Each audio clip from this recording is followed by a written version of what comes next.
Hey, everybody, just a quick little mention. As you might have known, our guest this week, Brendan Aronson, was finalized with his deal. So we wanted to break in real quick. Devin, myself, in our home studios, and Adam on the road to react to this breaking news. So here's the choppy footage from the road on the news about Brendan Aronson going to RB Salzburg. All right, everyone. I think you all know there's some breaking news. As you may have guessed, our guest this week was supposed to be Brendan Aronson, but he had bigger fish to fry than being on our podcast on the same night they were working out and hammering the final transfer deals. So we just wanted to let everybody know what the deal is. Devin, you want to go over the details real quick while Adam's driving? Yes, the remote Adam today. Brendan Aronson getting transferred to RB Salzburg for a hefty price tag of $6 million, with 2 to 3 million at performance incentives and a 10 to 20% sell-on clause, depending on how long he stays with the club. Beautiful deal.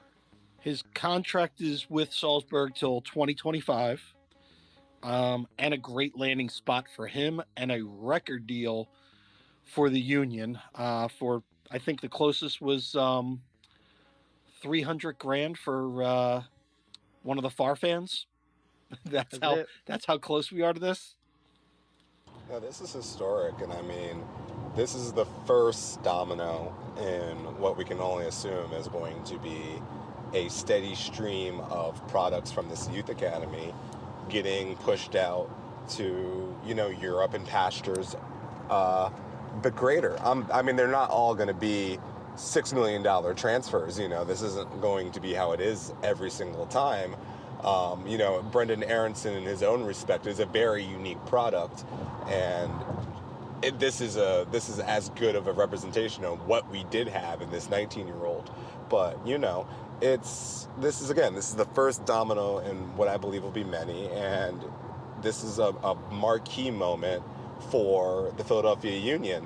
I looked over at some of the socials of Salzburg to see, what they were doing to introduce the new lad, and they put on a nice little display and a show of his highlights and all that. He spoke German to the people, and it was fun. I think that they're excited to have Brendan as much as we're excited to see him go off. Yeah, and just the only question I have for you and Devin, who do you think's more excited, the Aronson family or Jay Sugarman? 100% Sugarman. I thought so too. He is now in a hot tub of tequila somewhere. He's just like here's the thing. Like, Sugarman doesn't talk enough for him to even have like an FU moment. But for all the, and here's the thing, he still has a lot to atone to as an owner. Like, he has not, in my eyes, been a great owner. He can become a better owner as time goes on, but he hasn't been a great owner. But he was the one who told us the whole time from the jump, we're not going to spend a lot of money on bringing in marquee talent. We're going to build this organically. We're going to build through the academy. We're going to build by finding, maybe some cast-offs, some up-and-comers, some people who were overlooked. And we're going to build a winning culture through that.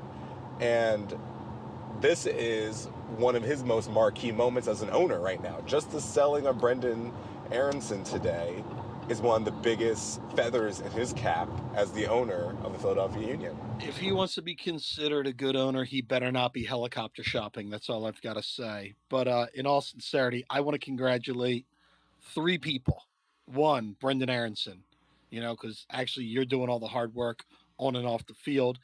I want to congratulate Richie Graham, because this has been his dream, and his brother Steve, the Graham brothers total, for their dream of having an academy in the United States that produces talent like this. And of course, Ernst Tanner, because without the right person pulling the strings, behind the scenes, this could have been a $2 million deal, Oh yeah. not a $6 million Uh, deal with 3 million incentives and a 10 to 20% yeah. future buy-in. So, again, God bless Ernst Tanner. So, I know you've said it before, I've said it before, and it's just constantly reiterated today that Ernst Tanner has made a long-term impact on this club and is one of the best decisions that has ever been made by this organization to bring him in. Without a doubt. Even though you are skipping out on easily the two most important people here, the Aronson parents who brought this child into the world for us to behold in the first place. Shout outs to his moms specifically. Don't believe she gets enough credit when this is all said and done. No, but yeah, like, this whole thing, again, we could talk about sort of blue in the face, but this is an exciting moment. Like, I loved seeing the amount of Union fans today who were, like, just posting about it, and, like, everyone was just, like, those, like, little, like, a parent. You know, we were all parents of Brendan Aronson. We all saw this kid grow up in front of us, and we were all like, take care of our son, you know, like, take care of this product that is going to be one of the first of many that puts our organization on an international map. I was sharing this with my Eurosnob buddies. I was sharing this with my friends over in Europe, and they were all like, yeah, okay. Because, I mean, look, he's going to Salzburg, you know? He ain't going to a second division club. He ain't going to someone on the championship side. He's going to a Champions League club out of lowly Medford, New Jersey. You know, that's absolutely incredible on so many levels, you know? I don't know about the lowly Medford part. That's known as the Wayne of New Jersey. Oh, okay. First off, Haddonfield would like to have a conversation with you. Secondly, and I will say this, I love myself some Medford, New Jersey. Don't get me wrong. It is the idea of we're producing world-class talent in the greater Delaware Valley that, I mean, look, historically, until about 15, 20 years ago, Americans making Europe, any of us making Europe, was a big deal. And now we have a starting 11's worth of kids in the Champions League. That's incredible. Yeah. So that is the breaking news, and we are excited and hopeful that next week we'll be bringing you Mr. Austria himself, Brendan Aronson, on the pod for next week. So stay tuned, and we'll let you know about that.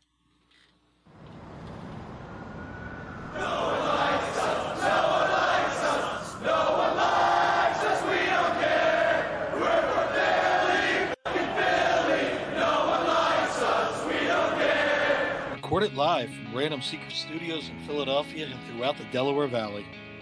I'm the capo. He's the prize. And this is Sons of Ben, the pod. Gentlemen, welcome back to Sons of Ben, the pod. This is episode number 40, where I am saying it's NFL and Philly broadcasting legend Tom Brookshire, but you guys are telling me it's another number. It's Vincent LeCavalier. It's going to be Vinny LeCavalier. That's Vinny what we're going to go with. Not Steve Cy Young Award winner, Steve Bedrosian. Well, here's the thing. And I'm not against this, but you're trending a little Old, gray-haired. Yeah. This is look, I like the audience to at least have a vague, like, everyone, you got to find the healthy medium. It's like when I capo, I can't just use songs from the 1950s like you would like, and I can't use songs from 2010 like Devin would like. So, you know, I got to find the healthy medium, you know. So all 70s all the time. Yes, or a little bit of the 80s. Where do you think half that stuff came from? A lot of Bee Gees and Van Halen coming from you. That's good. If you want, I can do the voice. You don't want it. This week's we have a surprise for our listeners. This week's guest was going to be Brendan Aronson, but he had a scheduling conflict last minute, so we are reworking for next week. So we didn't, pull a switcheroo. We didn't advertise that he was coming on and then said, nope, he's not. He just had a last minute. I mean, really, we did. That's exactly what we did. That's exactly what we did. But it wasn't our fault. We didn't purposely do it. He had. As long as we put it in the title of this, Devin, I think we'll be okay. Beyond that, it might be fraud. The title of this is the Switcharoo. So so Brendan couldn't make it tonight, but we're hoping for next week. So and we've got a lot to talk to him about. So keep listening. There's more stuff. It gets good. Don't worry. But yeah, that was our guest. Little Sons of Ben. I You, guess. you, Nope. you're really you're really enticing That was everybody. a like- terrible sell. That was an awful sell But of I the believed podcast. it. Just keep We listening. might We're actually good. have It's a great okay, guys. podcast, but There's- you were just like, please stay. There's going to be some secrets coming out. We're it's still the good stuff coming to you. Speaking of beer of the pod, Yards, 2SP, and the Larimer. They're the beers of the pod. Support those that support us. I'm gonna take a sip while I try to recover from that bad. Please stay and listen to us. I feel like I'm Is begging my this where I girlfriend to stay. filibuster? Is this where I filibuster? She's like, you know what? Kansas City doesn't seem that bad this time of year. Yeah, Kansas City's like, we're through hurricane season. Let's go. No more twisters. I mean, you know. Aw, the Plains, man. The Plains are a good place. Yeah, so after that filibuster, let's get to the Sons of Ben news. First up, you're going to see in this week's NAC that we've got elections coming up. We've got a couple board seats opening up, and I just wanted to take a little bit of time to explain why you should consider this, why you should run. It just comes down to if you care about this group, you care about the Sons of Ben, you care about the Union, you care about soccer in the Delaware Valley, and you want to influence some change or influence your vision, you should consider throwing your hat in the ring. The negatives, a lot of people think, oh, I don't have the time for it. It's too much extra work. It really isn't, guys. The board meets once a week on a remote basis. If there's not board meetings, we don't meet. And then, of course, anything good, you're going to have a little bit of work to do.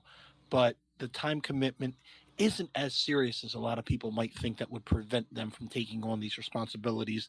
And the benefit far outweighs the sacrifice that you're going to give. I can tell you that personally. I got involved because I got a bug up my butt about something years ago. And that's how the whole yards and the beer thing came about, and I ran as a member at large. The other thing, if one of these jobs doesn't fit what you think your skill sets are, there is the membership at large merch opening up that we've always been very good at the board of realigning the board roles to fit the strengths of the current board members. So strongly please consider running for the board. We could always use some new blood. We do have some beer news. Well, I'm just gonna say, coming up soon. We're gonna have release the name and the logo. We just did the label approval. It looks awesome. Canning day is late next week, early 2 weeks, a week and a half from now. We're canning the beer, so it's going to be ready end of October, 1st of November, just in time for that big push in the union season. And of course, we've got viewing parties. Larimer, Kildare's, Westchester, Zeds, South House, and South Philly all are going to be there for the next game, which I believe we'll get into a little Monday night football. This Sunday, the 18th, when we should have been playing, from 3 to 6 p.m. in the SOB lot. If you need to pick up your membership kit, you can do so. If you have some masks that you pre-ordered, they'll be available. And if you want to buy any merch, we sent out a merch list. Swing on by. We're going to be in the lot. We're going to do it kind of like a drive-through, socially distant, safe, everything. But you can get new merch, including we got all the new tailgate hoodies, and they look awesome. Full color front, bottle opener, everything. So and the Who Rags, they are available too. So check out the NAC and you'll see that. And Adam, you got any Drunken Union Zoom news? I haven't been on in the past couple weeks. The Among Us games have been very fun, as well as Jared being in quarantine has had him, running the ship, even a little more tighter and illustrious. Like he's been very involved recently, so it's very nice to see Jared in his element. I mean, look, it's a good old time, and if you're not doing anything this Friday, hop on. I'll be in mid-transit, so I might not be able to make it this Friday, but I know some all-stars will be there as usual. I'm going to try to pop on and see if I can bully Devin into coming on. Here's the thing. Devin has the greatest excuse, which is a child. It comes in handy sometimes. It's just like, you want me to do something? There's this tiny human I made that I must take care of. I'm sorry. I have to go. Yeah, but if you just say, Alexa, play Baby Shark, then she's distracted forever. I'm checking to make sure my Oh, No, Alexa because doesn't then go on Jess now. goes running out of it. no. Yeah, that's the behind the scenes of the podcast that I set off Matt's Alexa. So No, I mean, hey, Oh, we're yeah. just making sure that we send Jess out of the room immediately. That's what happens when Baby Shark comes on. I was Someone's listening going to to be last upset. That's the week's moral of the story. episode. Last week's episode, I was listening on my tablet, and it was in my room near the one Alexa. And when Devin was telling the story, it set it off, and I had to like run in and go, "No, Alexa, stop!" So, apologies to anyone that Devin made Baby So, Shark go on your home device. So in the great, when me and my girlfriend, the great idea that me and my girlfriend moved to get in together, we decided to take both of our Alexas and keep both of them, put them in separate places in the home. And hers is in Italian and mine is in English, but they are both triggered by the word Alexa. So if you do Alexa and then enough words where the Italian Alexa catches it, they'll also play at the same time. So I'm also running through the apartment trying to turn off the other Alexa. So then I have to whisper to the closest Alexa. It's like, Alexa, stop. So then the other Alexa doesn't hear me in the other one. It's a fun game. You know, it's good calorie burning in the morning. I've got the same thing. We've got two of the Alexas upstairs, one of the Googles downstairs, and the Siri downstairs, and it's just Okay, that's unnecessary. yeah, well, why do you need that? What do you do? That's American honestly, laziness 2.0. I think technically we might have paid for one of them. The rest were just kind of given, gifted, that kind of stuff. So we're like, great. I still have a Google Puck floating around that we've never even plugged in. That show Next on Fox about like surveillance just taking over is using Ground Zero. Is like, and here we have Matt in Callow Hill. He has given us all of the access to all of his documents and everything. I am not in Callow Hill. I am in Fairmount. Sorry, Fairmount. I'm sorry. Man, I apologize. You took 50 grand off the value of my house right then and there. That's not fair. Hey man, if it's a Rodin place, I might have added it. Who knows? The gentrification will be televised. Somebody fell down a trash chute there. No. All right, Devin. What's going on with the Discord? All right, Discord. A few things with the Discord this week. First thing, the winner of the first round of predictions for MLS is Back finally got their prize. Jared requested a Bethlehem Steel scarf from the team store there. So finally was able to get into the store and get him his scarf. So there you go. Speaking of predictions, Evan currently atop the leaderboard, 16 points. He is I'm pretty sure he's a time traveler. It's a conspiracy going around right now. And then also with the predictions for the past week, obviously nobody guessing the DC result there. No points given out for that game. And for the Montreal game, we had a few winners here. Let me bring them up. All right, so Evan, we got Aaron Gunn did it again. We got Michael Borton. And that's it. Those three guys got the correct results. So there you go. Shout out to those guys.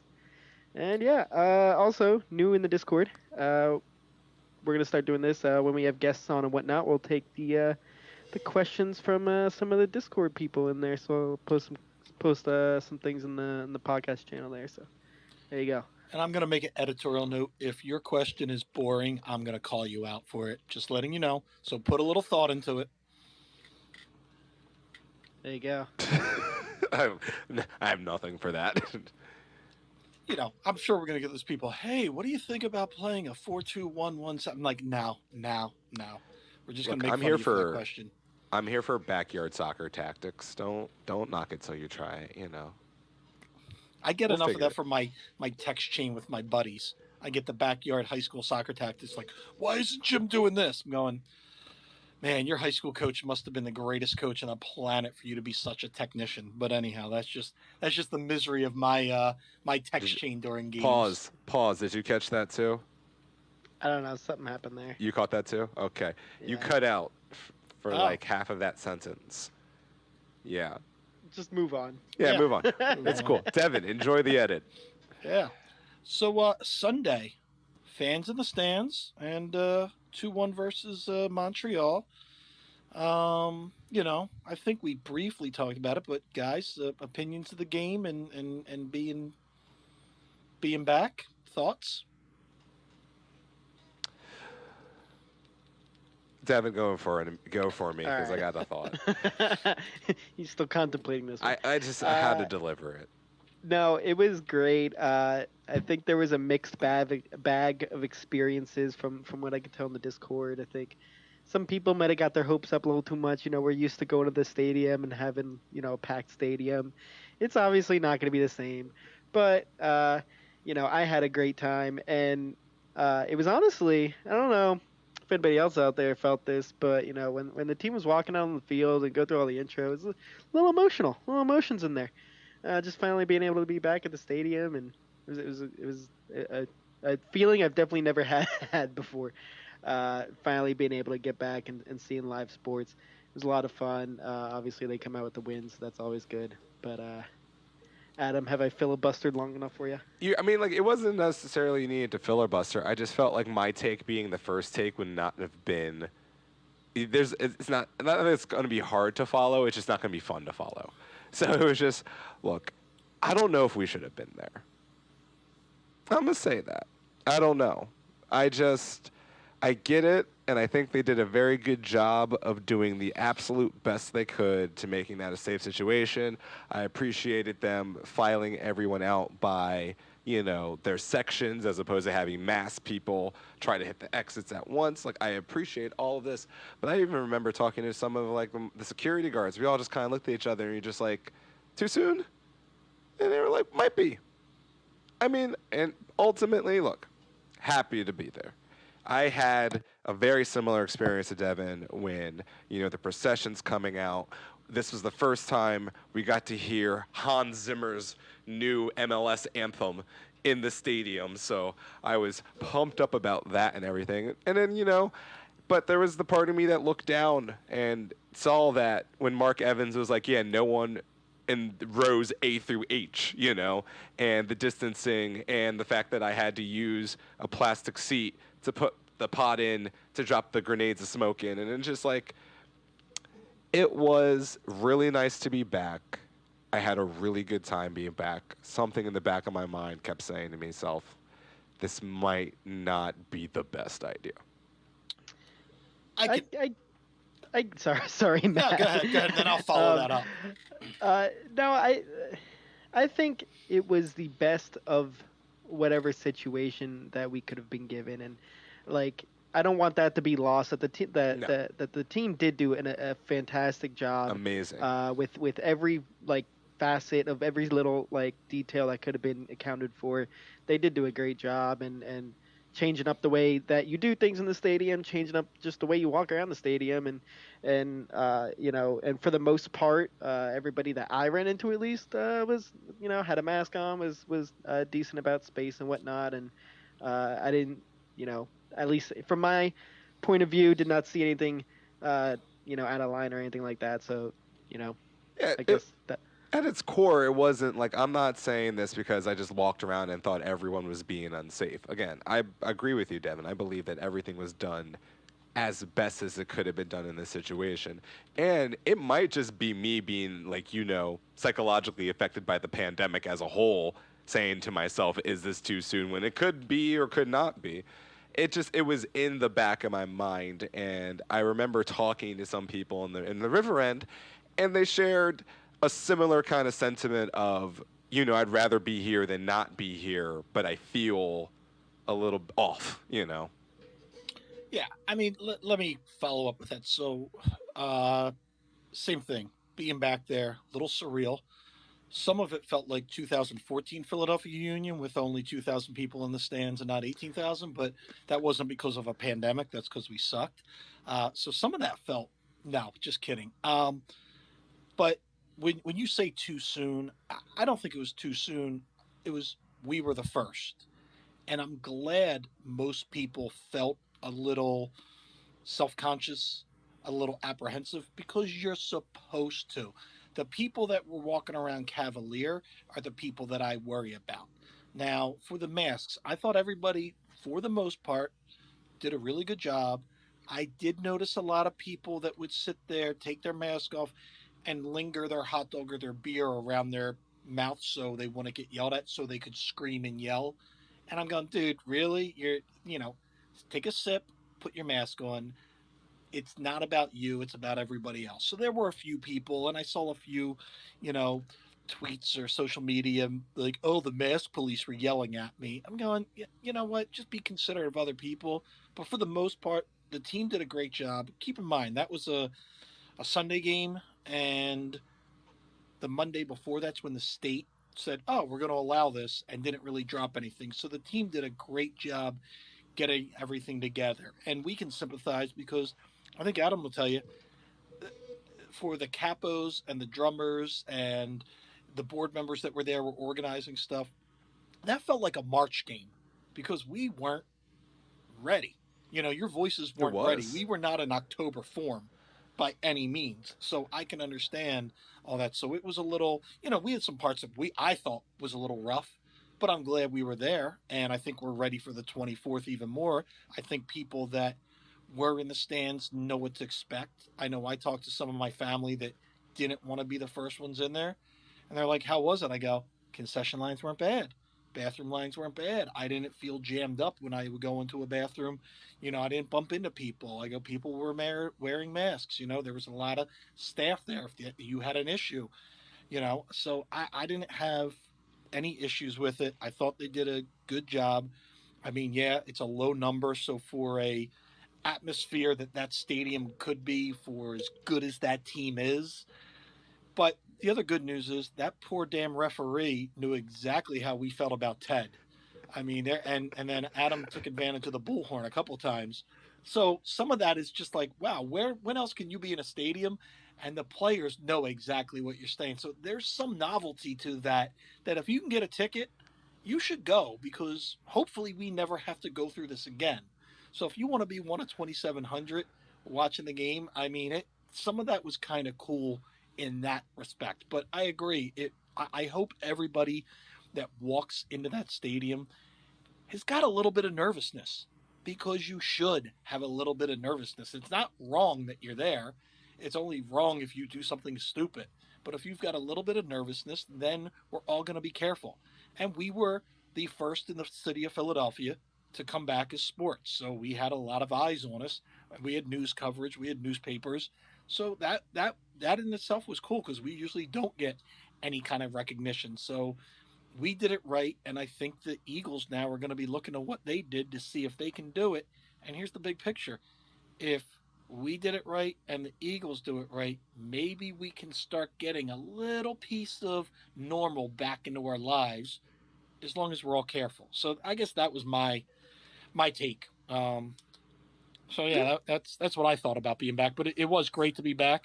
I just my throat was a little bit more sore than it should have been in October. Oh yeah. Oh, we got so much work to do. I was back out running today. I was like I didn't even last the full 90 like I'm used to. I got to get back in the and our chant game was less lacking because I was flipping through old scripts. I was just like, what do we even yell here anymore? I haven't like actually done. I think the last time I did a full game in what is now Subaru was the New York game Yeah, to the end playoff like game. no, not the Red Bull one, the NYCFC that was close the season game. Oh, That was the last time I was a capo in the actual stadium. So it was just yeah. like, oh yeah, I got to do these type of things. Like I've been in there for like the MLS is back and all that, but still, But yeah, different the vibe. last time we've been physically in there while the players were was the Red Bull playoff game. That was November last year.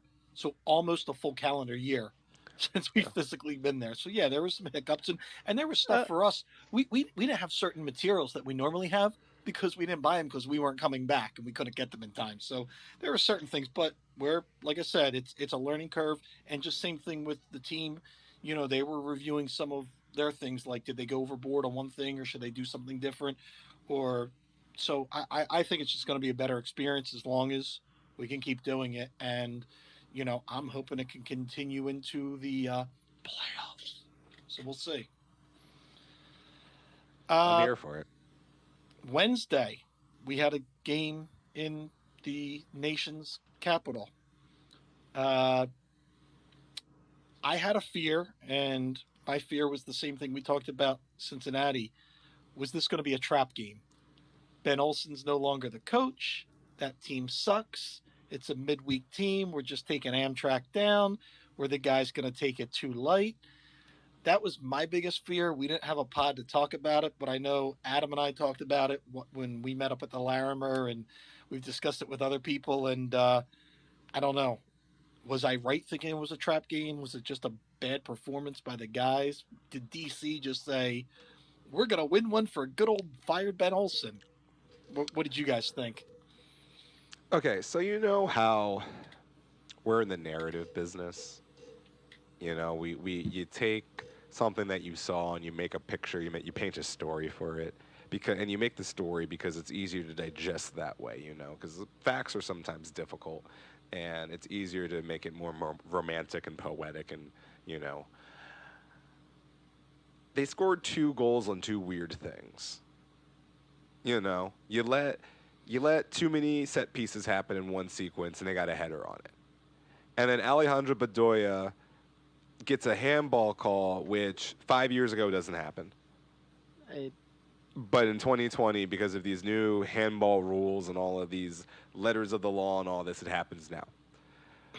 Those are the reasons why DC gets on the scoreboard in any capacity. Beyond that, and outside of the first 20 minutes of that soccer game, the Philadelphia Union were completely in charge of that game. So I want to believe that this is just an issue of moments.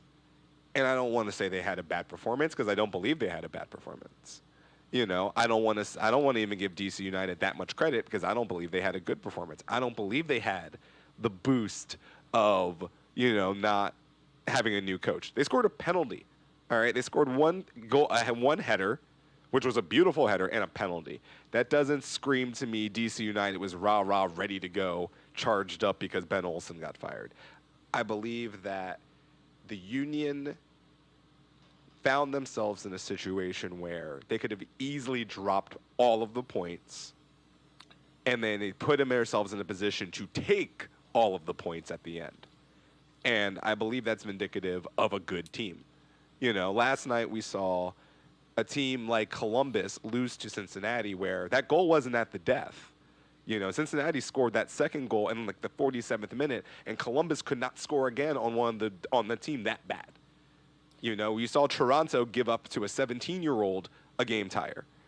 So it was a moment where your team faced adversity and it came back, and you had another individual, Mark McKenzie, another homegrown, put in another world-class goal. That's going to be, again, tapered because it was in a tie. We're not going to have the same enthusiasm about it, but despite the fact that you dropped points, I believe you had a very good performance in DC. And Right, you just kind of, yeah, go ahead. I know we want to talk about Mark's goal, so we'll get to that later. I've got 2 questions, or no, 1 question and 1 request. First question for you two: what is harder as a soccer fan in 2020 to call when you're either in the stands or watching on TV? A handball or offsides? Because right now they're both confusing, but the handball to me is more confusing because I'm like, what the hell? Handball. How the? So, what do you think? What's harder to figure out who's see, if the, you're the offsides handball's watching it? easy to call because But did you think that was a handball? it's the unfortunate way the rules are, and I've been through enough handballs this year with Tottenham, and then we obviously had the one against Miami that was stupid, and then you got this one. But it's the unfortunate way that the rules are this year that I mean, they said it on the broadcast, and it's been said multiple times. Where would you have liked his arm to be?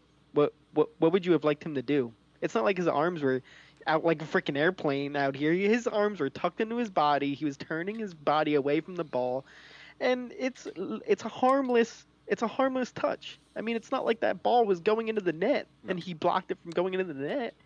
Nothing was coming of that. So, you know, You don't the call that if you don't have VAR. yes, exactly. Yes, that if there's no VAR, that's not a penalty. That's not a penalty.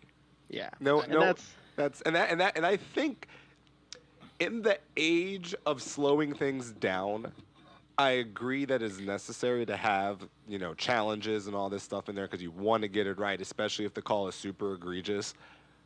But there is an element to if you saw that in real time, you would have never called that.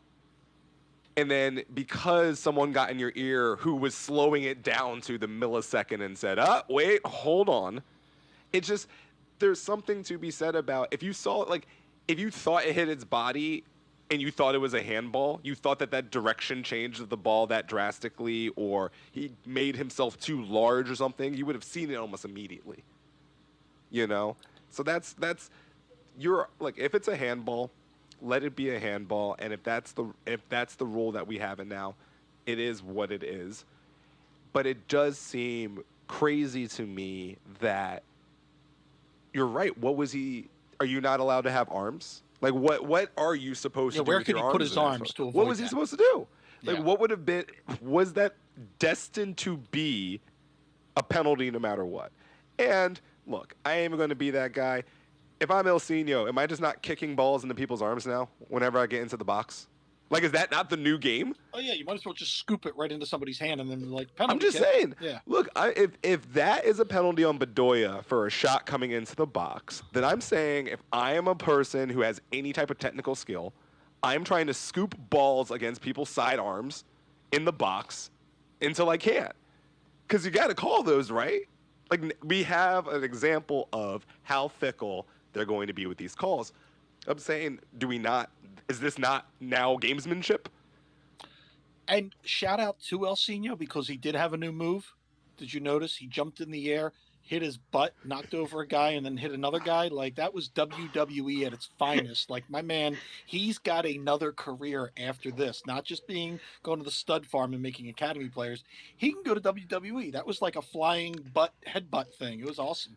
and shout out to Alcino because I don't know if you heard it this week with from Jim's interview, but he said after that injury, which looked bad, the injury he took against Montreal, it did not look good. He said all of his toes on his foot were all bruised, like, but he was out there the next or 2 days later, practicing and running around. Like, Yeah, you couldn't what? feel it. Yeah. He started this game with that injury. You couldn't It's like, feel it. and All right, I've got like, one last request, and then we can talk about the goal heard around the well, heard in Philadelphia and in Scotland. But here's Yeah. my request. It was 1-0. We're watching Channel 17, and they keep live feeding Columbus, Cincinnati 1-1, Red Bull 1. Can we stop that, please? Because I feel like they jinxed us by teasing us that, oh my God, we are going to take everybody over. And I feel like because they let us know what was going on, that freaking jinxed us. I don't want Channel 17 to show us any more updates until the game's over. I don't want to hear about it, don't want to see it. It was bullshit. I'm blaming them. They do that for every sport. No, is this, I don't in want the to see someone in, tell history me? in forever. Philadelphia. It's a local. Do No, you not have no an more. ESPN app? Like, do you like if you had I even don't had the look same at emotion? it when I'm watching the game. I don't look at that. I keep the phone away. I don't even want to see Look, text as messages long from as the people. players can't see it, it No, doesn't it's matter. karma. It's Philadelphia. It's no. I don't want to see it. I'm calling someone to Insert Channel insert 17. insert old man yells at Yeah. cloud. Oh my god. Get off my lawn, Channel 17. You're Get off my messing with damn the lawn. mojo. You're messing with the mojo. Yeah. And I'm like, look, You're I mean, screwing with my karma. Come on, man. It's look, hard and enough here's being a Philadelphia sports fan. I don't need to be reminded of it. Come on, PHL 17. I But think here's we the know thing. somebody over there, don't we? so here. All right. So last night was a net positive. You separated more with Columbus because they dropped points. You maintained with Toronto when you were easily in a position to not. So, but the supporter shield race is a 3-point race, hypothetically, if there's whatever that is, and we'll talk about that later. But it's like we are in a position right now with this team that I'm not bothered by that stuff. It's just like, look, let's celebrate, or like let's get into the fact that we're scoreboard watching for real this time, and not scoreboard watching because it's the red line union. Like we're hoping, Orlando beats Montreal so we can get above into 6th place. No, we're fighting for being the best team in MLS, and it gets you excited like that. When we were winning and that was happening, the vibe was good. It's. Look, Yeah, I was just like, damn it, they jinxed us. Damn it. It's like, boy, It's they funny got a 'cause I was- no-no. They got a no-no. I was in the second half. I was on a call with some of the people in the Discord, and yeah, it was a palpable mood swing in that second half. When we were down 2-1, it was bad. Now, speaking of 2-1, let's talk about it. The shot heard on, at least in 2 countries, Mr. McKenzie, for his first goal, his first professional goal or first goal in MLS. Man, did he take a page out of the Norwegian Cannon's book or what? It's a good goal. They were trying to compare. Glesnes' goal is still. But that was a better set. than That was the a Mark's goal, correct? That was a set piece. Are we in agreement? I mean, that was. Yeah, that's what I'm like, saying. It's a much better goal. It's like the goalie had time to look at it and still couldn't do anything with it. That's a much better goal than a ball that I'm still not sure it didn't deflect off of a DC United player on the way in. But it did. But that's a goal. I know it's a goal. Yeah. Goal. I'm not against it, but when they did that comparison, I know Glesnes shot that thing from half of a soccer field on a free kick that everyone's like, he ain't gonna take this, and then took it, and like the goalie could have done so much and just stood there. It's like, nope, I didn't. Wow, okay, sure. All I know is if Jim lets Santos take a penalty kick and not one of our center backs, we're gonna have some words. When is the last time was Santos's missed penalty the last penalty kick the Union have had as an organization? No, we've had to have. I don't. Ooh. Huh. Thank God we're not an X's and O's podcast, because I don't know. But, Look, I'm not even joking, because I actually think I do know the answer, and I think the answer is no. I think that was the last penalty kick the Union have had was the one that Santos missed as an organization. Tournament? Yeah, as the last penalty kick. Man, the refs really do hate us. No, the Union don't. We don't score goals within the 18 unless they're the garbage goals that Fontana got last night. Yeah. Where he literally that is the most goalie. That's the most Philadelphia goal possible. Is roofing it from 2 feet away, just getting it right under the bar. Listen, like that was 6 so years greasy. ago I that loved would have it. gone over the post. Of course, well, he's more Without a talented. doubt, that would have gone into the scoreboard. So again, thank God it went in. So Jack Elliott makes Sports Center with number 9 last weekend. This week, Mark McKenzie makes number 7 in the top 10 on Sports Center. So we're on a constant rise here. I mean, our defenders are highlight machines for scoring. That's the weird thing. They're highlight machines as scorers. yeah, Glesnes, Elliott, and McKenzie. Are the Philadelphia Union the most entertaining team in MLS? That is a tough question. Selfishly for us, yes. They might be. I will say they one might be of- the most entertaining in the East. Well, you got from Elsinio's footwork play that is just, taking the entire league by storm. If it's not Fontana, it's Aronson, it's McKenzie, it's Real, it's all of these young guys getting in there. You got Santos. When Shabilka wants to eventually find the goal again, he has his way. I'm just saying, like, entertaining-wise, the way that Montero plays, this team and the ability and Andre Blake's save ability. Just watching him be a literal superhero back there. Yeah. I think they might be the most entertaining team to watch in MLS. I don't know. Seattle's up there with Rui Diaz Not to say and that they're Jordan not. Morris Yeah. and Ladero, and I don't know. I don't know if they're pretty fun to watch too. Fair. So it would, like, if I'm trying to remain unbiased, I don't know if I could hop on that train. So but top 3. top 3, yes, top 3. Here's the Definitely. thing. Yeah. Here's where I'll answer that. This team is so entertaining that they are erasing 10 years of the MLS completely ignoring them, where now the MLS needs to put them on the highlight reels and in the commercials and in everything else. So if they're not the most entertaining team, they are rapidly rising and making people notice them. I mean, I can tell you, I don't care who I would talk to across the MLS supporters base. I go, we're a top four team, and I don't think anyone would argue with that right now. Yeah. You And know, even like the MLS Twitter, like tweeting out a union goal when every single team was in play, like, uh, No, yeah, you but the know, goal is spectacular. I mean, but like ultimately, what's going to be the biggest thing is, and what they recognize is like, there's three people who played last night who within the next 2 years will be in Europe playing somewhere else. And I've added Fontana to that list because if he doesn't get snatched up in the next year and a half, that is a like, what are you doing? he That he kid is needs he needs to have a year of consistency like he's having for this half, and then oh, of yeah, well, without a it, doubt. course. it's the same as Aronson. Aronson did the same thing last year. He had His good flashes, but it Yeah. wasn't consistent the whole year. This year comes in consistent all year, and now you look at him. Now I I isn't think but I hasn't think Fontana Fontana. gets looks for uh because I believe next summer the Olympics are playing and it's the under 21s, but does it go to under 22 so he fits that age group? I think now he might have earned himself a slot on that team. Which then yes builds up his profile. If you're an Olympic medalist, so no, you're right. There's we know of two that are probably going to be getting their passports stamped. And do you think somebody in Scotland, because they're let's just face it, they're notoriously cheap over in Scotland. Do you think they were like, damn it, he scored, now we have to pay him more money? I mean, we're an MLS club. I don't really think we can talk about cheapness in any It is capacity, funny but how hey. there's so much Celtic, um, even just like Twitter accounts and everybody like all the Celtic fans Isn't like it adding Celtic, not Celtic, Celtic? Celtics are in Boston, Celtic are whatever in it is. Scotland, Glasgow.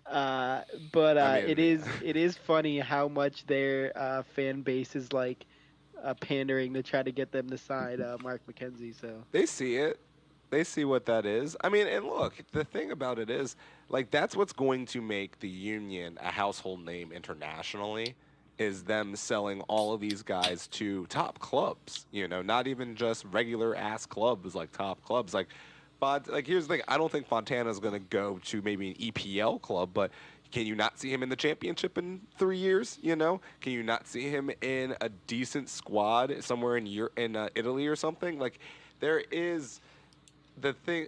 We always talked about the whole Ajax thing, but like, what is amazing to me about this is it just keeps churning along, and they just keep not only becoming ensemble pieces but centerpieces to what the Union are trying to do. They are like right now. You can't see the Union without Fontana within the first two substitutions or in the 11 moving forward for the rest of the season for them to have success. Here's It's and that's overnight that he's become that valuable. here's the brilliant thing, and this goes back to my fondness for Mr. Ernst Tanner. The rumors where the two guys are going to, you know, Aronson to Salzburg. Smart, because yeah, maybe you get Aronson to, maybe he could have gone to a EPL team but wouldn't get any time in, wouldn't be able to develop. Where Salzburg is a club that is known for playing young players and then selling them bigger. The Scotland Celtic's the same way. They'll play, they'll develop younger players, and then as soon as they get value, they push them off to another thing. Where I could see a Fontana going to an Ajax, which would be a great move, and then you get that reputation, and then maybe the next group of guys coming up would go from MLS to maybe right to the Bundesliga or to the EPL or to La Liga. So I think the next like three or four, it's like almost strategy. It's not just like, hey, where do we get the best bang for our buck? But where does this land these kids and our program in the academy into the stratosphere of, we want to keep an eye on what they're doing because they're farming talent out here. So I mean, I think right now it's almost brilliant on these, where maybe they could have gotten a little bit more coin, but these clubs are better landing spots for these particular players. So You know, At, it's kind of exciting, but it's also sad to watch because you see these players walking off the field, and you feel like the mom when they're going across like the high school stage to get their diploma, and you're so proud of them, but then you're like, damn, they're leaving the nest, and you're kind of like, shit, they're leaving. So it's kind of surreal because I'm so excited to watch these guys on a bigger stage, but then you're like, damn it, I selfishly want to keep you because I want some trophies. No, but like you will get trophies, and what's Oh, you're gonna get trophies is from the fruits of that labor from these individuals. And did you not just talk? Did you not hear me about karma? Stop bragging that we're getting trophies until we get trophies. first Come off, on. here's the thing. We're gonna get trophies, and you got to speak it into existence, Mateo. You got to believe it, and you will achieve it. I want both titles that are all the titles that are available for the Union this year. I want them because I believe they are capable of getting them. But on top of this, is we've already seen it. We've already talked about our youth academy. We've got more. We've got more. I Like let we've got like the numbers that are coming out of Wayne, PA, America's best hometown, are astounding right now. We're putting this youth academy is putting every other youth academy in this country on notice in the highest order, and it Devin, is fantastic. before we get to the next subject, can I make an editor's note? If you kids are not playing a drinking game where Adam mentions Wayne, PA, where you drink, or mispronounces the Larimer, you are missing out on a great drinking game, my friends. I'm just letting you know I haven't you mentioned should the be doing this sponsors game today, because so we're that's what good. Devin and I do secretly. Look, look, man. If I'm sorry that I happen to be from the town for which this youth academy is just What producing town? gold, Jerry Gold, Wayne, PA. And here's Drink, the best Devin. part. Drink. Here's the best part, though. Yes, I feel that same way about Aronson and Fontana leaving, and I am a little apprehensive to believe that automatically we're going to start spending on players for all of this. But I do believe that, from what I've been seeing, what I've been researching, that the system in place is for this team to replenish themselves fairly quickly in a way that's going to be very effective. And again, the more notoriety we get from taking these players, the more better players will actually look at Chester in a way where like the Union or a perfect storm of it's not the most, sexiest locale combined with you have no notoriety, you have no trophies and all that. It's really hard to pull random free agents that come to that scenario. But if you have a system where, oh, you mean the person who gave Brendan Aronson to the Champions League, or the person like the people who've been churning out Mark McKenzie, the people who are churning out Anthony Fontana, the people who sent out high level products and Or who the are continuing to do back-to-back it. MLS winning team from 2020 and 2021, then you're looking at that Does club. that No, I matter agree. as much? Like really, like do you believe a club like it would matter more to us, and I think it would maybe give us a little more notoriety. But I think on the grand scheme, just that this team is successful and still creating high products, that's still going to, Yeah. benefit us in the grand scheme. All right, let's get to the future. The Union play on Monday night football because the New England Patriots can't get their crap together and they have to play on Sunday. But so we've got Monday night football and we play New England. And correct my math. Is this the 18th time we've played them this year? This is why 17th, 18th. This is Um, why, like that, everyone was like, "This is just the weirdest part about this schedule." Is again, they were like, "Hey, let's do this so a way that all of the COVID is in a way like we can keep this thing controlled. Everyone doesn't have to travel too far." And the three closest teams to us, we've played roughly 4 times, and the teams within like Ohio, Massachusetts, we played like 4. And I don't get that. I don't get it. And normally, I wouldn't care. Hey, we're gonna go up to New England, wax them. That's great. They suck. But as much as it pains me to say, Bruce Arena isn't a complete doofus when it comes to coaching. So how many times does he get to take a look at this team before he figures this out while we're in the middle of a run for the best record? and for a high seed in the playoffs, and we got to keep going up against this guy where he's going to finally like, hey, Bill Belichick, got any advice for me? What should I do? So I'm not happy with this schedule, but you play who's in front of you. So Devin, you're the negative one. What's the prediction on this one? Monday Night Football. What do you got? They're not good on Monday nights, so you really got to factor. No, I'm kidding. Uh, no, I don't know. I think that for whatever reason, New England is just a thorn in our side. We always go into the match thinking it's going to be an easy win, and then we come out of it like, oh, we won 1-0, or we drew them. It's not too bad. It's not a team that we've been beating up on per se, for the most part. So factor that in. But and then also factor in still no Brujo, and they were definitely missing him. I don't know. I think they win. I don't think it's going to be a blowout victory or anything like that. So, not to be that guy, Devin. I really actually don't like being that guy. The Union all time versus the New England Revolution have a 15-6-6 record. See, I'm not worried about all time. I'm talking even just this season. We've played them enough this season that we can can forget all time. No, but I'm just saying is the New England Revolution historically have not been good against this team. So I'm saying no, but this year they haven't season? been that good against this team either. Not really. Again, I believe that if you look at the games that they have been played, scoreboard wise in soccer, we know doesn't always tell the full story. When they scored that goal against the Union in Philadelphia, the Buchanan's goal, the first goal of his MLS career. That was a breakdown of a moment in a game where the Union were, again, dominating for 80 minutes. The Union's issue has been not being able to get that second and that third goal to truly put teams away. Not really a breakdown of Union play. It's like when you have a starting pitcher in baseball, right? You expect him to give up 1 or 2 runs.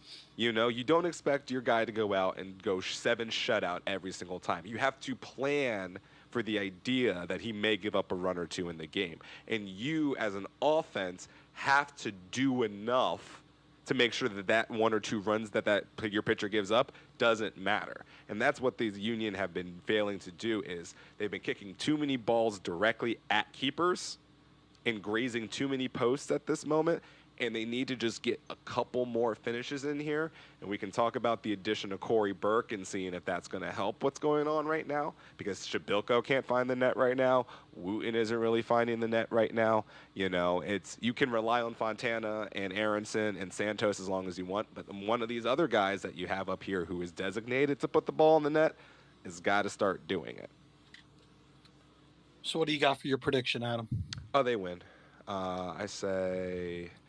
I'll take a 3-1, only because it's in Foxborough, and therefore it gives them hope to score. I think that the people that they've signed, New England, are very good. I just don't think the people that are behind them are that good enough to complement the people, their DPs and all that. And it's just like, I feel bad for guys like Teal Bunbury, because he's been there for like a half a century now. And it's just like, they still are not putting enough of a team together to truly make that great. And I keep hearing everything in the universe about Matt Turner, and I'm like, he's a really good keeper and all, but like, if you're not going to give him a back four, New England's going to be a middle of the table club for as long as that happens. All right, I'm similar to you. I think the Union score 3. I think they scored in the first half, but then I think they kind of let the foot off the gas and the Revs get 2. So I think it's a 3-2 victory, but I think it's like, come on, we should have crushed them by more. All right, so with that beautiful, beautiful Mark McKenzie goal, you know what happened, Devin? With that tie? What's that? The Union clinched a playoff berth. Yeah. So the best part about it was even Jim was like, hey, we're not popping champagne like we used to because we made the playoffs. Like, we want a higher seed. So that probably made me feel better than anything because I'm glad they made the playoffs. I'm not over the moon. I expected this team to make the playoffs. They're There's 10 teams in the East making the playoffs, True. and at no point were we Yeah. worried about not making the playoffs. Yeah. Now, my question for the playoffs is, what the hell's MLS going to do with the playoffs? Are we going to a bubble? Screw it up. Am I not going to be able to watch playoffs at Subaru Park? Is Don Garber going to See- take this away from me? He should. He really should. They should finish this. Why in the can't we bubble. be the bubble? Why No can't one- we be no. the bubble? No one's doing. No one's Chester's playing beautiful. a bubble. Matthew, come on. And like, Where's this bubble going to be? Where's Orlando the again? hotel? Where are the hotels in Chester Dallas? to house these people? No, put it back. Yeah, put it back in Orlando. You know, put it in Toronto or someplace. You know, I'm just saying, like, look, the bubble worked. It was very effective. It was very good. And now every sixth day, Colorado's got to postpone another game. That's the thing. If a Colorado situation happens during the playoffs, everyone's screwed. You can't keep going without like one. Like it's Is not gonna Colorado work. even in the playoffs? Who cares Oh about well, them? Colorado. Here's what happened with Colorado. In case you haven't heard, there was rumors that the standings are going to be based off of points per game rather than actual points because They're not going to be able to these play teams enough. cannot play enough. Yeah, games. they can't play enough games to make the schedule. There's not enough literal days left in the schedule for Colorado to make up the 14 games they have missed because something is Yep. in the Rocky Mountain air that's getting every single person in that It's office called COVID. weed. It's called Yo, legalized weed. Seattle does not have No, COVID. Legalized weed. Seattle doesn't have COVID. Who was the Montreal? Who was the Colorado player that got caught with having it said 100-person parties at his house? Yes, And, that's the winner like, chicken what parm dinner. is going on? Like I don't get that. I'm baffled by this. Like look, we don't even have to get into a discussion about just people being stupid during COVID because that's just another conversation for another day. But it's just like you're I'm on going to be a per- upset if we don't have home playoff games. I'm just being on the record. I want home playoff games. Yo, I want home playoff games. I also We've been want this good. season to end. We haven't been stupid. We Yes. haven't had 100 people parties. We Yes. deserve a playoff game. Yes. Colorado's stupid. They don't deserve shit. Fair. Plain and simple. Also, I do believe it's safer if you put it in a bubble. It worked for the NBA. Major League Baseball is doing it right now with their ALCSs and World Series. Now they are letting fans in the bubble, you know, so there's a thing about that. But I'm like, look, man, you have an opportunity to finish it. You know, the finish line is in front of you. You know, why fumble it on an off chance? I'm Just get gonna it done. acquiesce. You got to finish it though. Don, Uncle Don, if you want to put this in a bubble, I'll give you the stamp of approval if you promise to fly us down as media so we can watch in the bubble. Devin, you good with that? Can you break away from Let's the do it. family? Okay, good. Oh yeah. Uh, Just don't tell anybody. yeah, I No want one to will clear one notice you're thing missing. up. I keep hearing, and you see it on the MLS.com, and you see it in the newspapers, and you see it like the Union are in the run for the Supporters Shield. I want to break a little knowledge to people. The Supporters Shield isn't a property of the MLS. It is created by the supporters. It's actually a nonprofit. It's, let's just say, loosely controlled by the Independent Supporters Council, which the Sons of Ben are members of. They have not decided if they were going to award the Supporters Shield because of the MLS's back tournament, the truncated season. They're in negotiations now. So before everybody starts getting excited about Supporters Shield, because the season and everything how it went, it's not the MLS's choice. So right now, there ain't no Supporters Shield. We're But working here's the on thing. making sure we get the Supporters Shield, but that's in negotiations now. So I keep seeing all these little charts and everything that we're in the race for it. Theoretically, we're in the race for it, but it doesn't mean that the supporters have to award it because if they feel that this is a asterisk season. So I just wanted to let people know that because I don't think a lot of people understand that the Supporter Shield is just that. It's from the supporters. The team doesn't get to put it in their trophy case. It travels from team to team. So I just wanted to let everybody kind of get an understanding. So if they hear it later on that there's no Supporter Shield, that's why this isn't a property of the MLS. If the Union do finish top of the table, we're still going to feel like we quote unquote won the supporters shield even if we did not have the physical trophy in our hands. Let me tell you, I if the mean, Union finished top of the table, I will personally steal the damn thing and bring it back to Philadelphia. So don't worry about that. There will be It, some way, somehow, that thing will be parading through Philadelphia and Chester. But I just want to let people know what's behind it, that this is truly a trophy from the fans to the teams. And they're just trying to work out with MLS so they can keep the integrity of the prize. So yeah, I just wanted to let you know. I think we just got to finish up a couple of things, right, Devin? Um, I personally wanted to thank FIFA and Venezuela because right now I think Devin's got to tell everybody an apology. yeah, yeah, I think I got to say something there, huh? Devin was So boo you guys. I was pretty rough on him, I would say, last week with little rant, but no. So my only thing is it makes a little more sense in hindsight. The union probably knew that Martinez was not going to be getting, if any, minutes when he was down there, which probably led to the entire fight and battle over it, and led to the whole FIFA thing. And it makes sense looking back on it now. Uh, you know, I still think that it was probably a good experience for him to be down there and to make an appearance with the first team and to the manager and blah blah blah blah blah.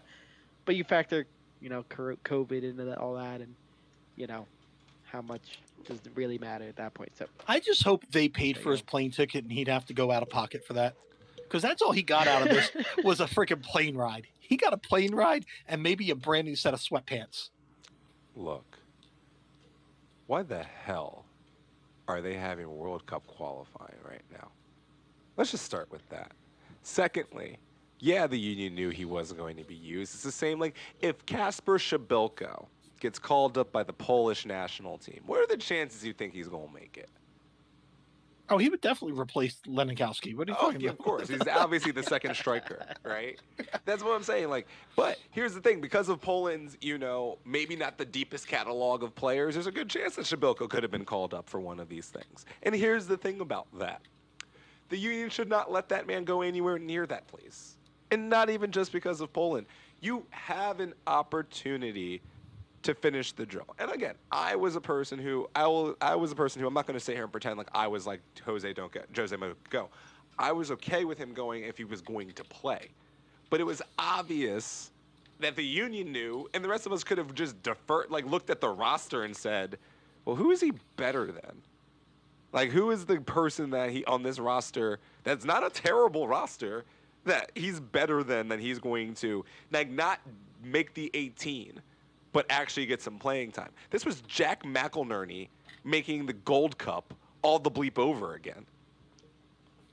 I feel like something that gets lost is the fact that it's other countries, and I think sometimes if like for example, Brendan Aronson gets called up to the U.S. men's national team for world qualifiers.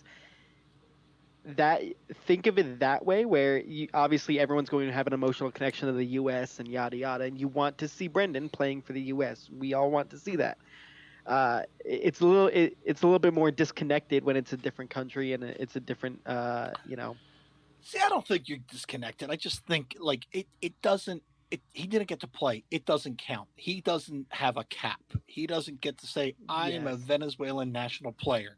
He's got a sweatshirt that they gave him for sitting on the bench that he can show his children and grandchildren, but he cannot claim that he's played for the national team of Venezuela just yet. Not yet, So but for he me, But it's might the first. eventually. It's the first step and, towards he that. might and that's great. eventually. And I don't think anybody had a problem with him going down, except with these extraordinary situations.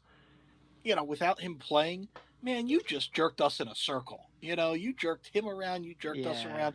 Our midfield is getting a little dwindling. We almost lost Alejandro Bedoya.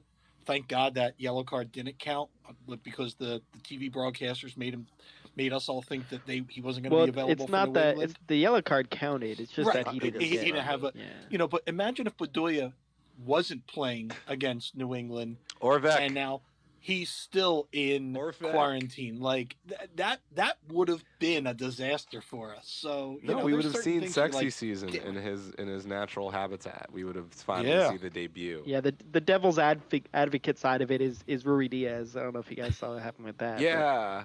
yeah. he's stuck down there. He might not even make it back for the playoffs because he's stuck in quarantine down there. So yeah, Look, Yeah. like, So I don't like that either. I don't like any of this. All of this was like man, this is and like again, I have my girlfriend who's dealing with Sicily and all that, going through another uptick in their numbers and all of that, and they might have to shut down, and she might not be able to go home for Christmas and all that fun stuff. And I'm like, look, we had this. This was good. We were doing good. Everyone was toting about no positive tests and all this stuff. And then we sent them into the wild and we started getting positive tests. And for me, that would have been like, well, shut it down, right? And they were like, nah, we're just going to skirt around it.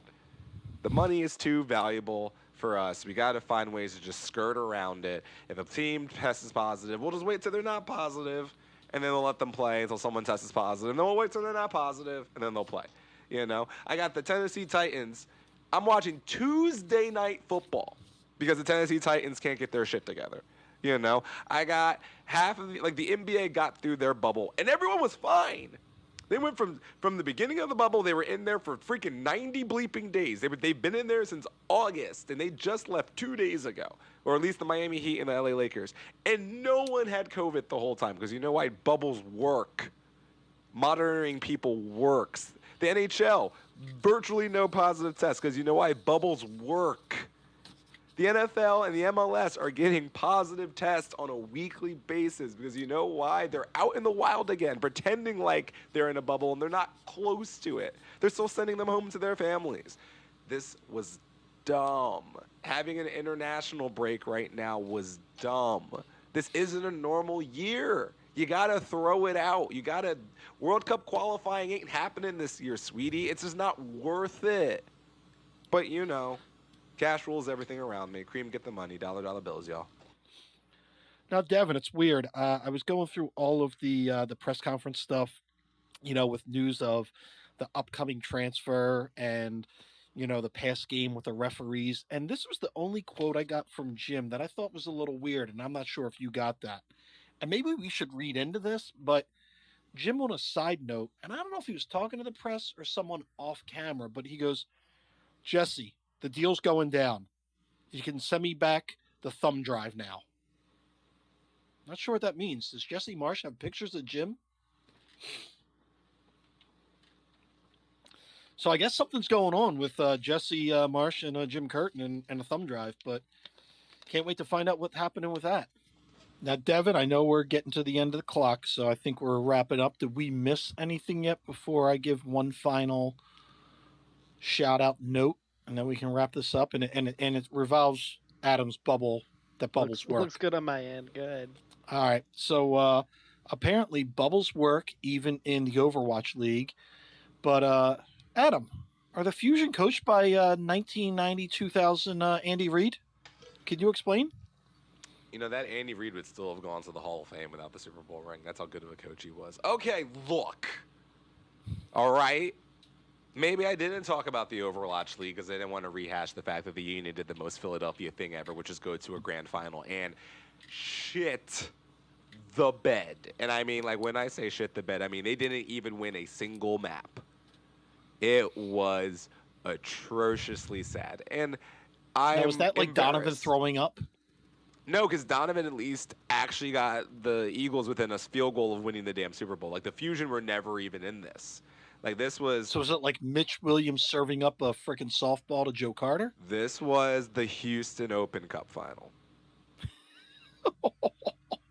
It was a slow dredge to death where, as a Fusion fan, you knew what it was because you felt the writing on the wall. And... look, the only reason why Matt wants to talk about this is because finally someone wrote about it, and it was Kevin Kincaid, who we shout out to being a great journalist, but understandably so, it was a very ripe fruit to pick. Yes. Now, Adam, that's not fair. I wanted to talk Fusion because I know it's important to you, and you want to talk Fusion, so I wanted to make sure we gave them some time. Look. Did that sound sincere, Devin? I thought that was sincere. Look, I want to say that the Fusion had a fantastic season. It was very dominating performances. They could not bring home any form of hardware, which is super frustrating for how many times they got that close to doing so.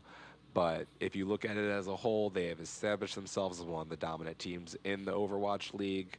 I believe that the amount of money Comcast Spectacor is putting into them is going to maintain them being one of the premier teams in the Overwatch League as that league grows, as esports as a whole grows.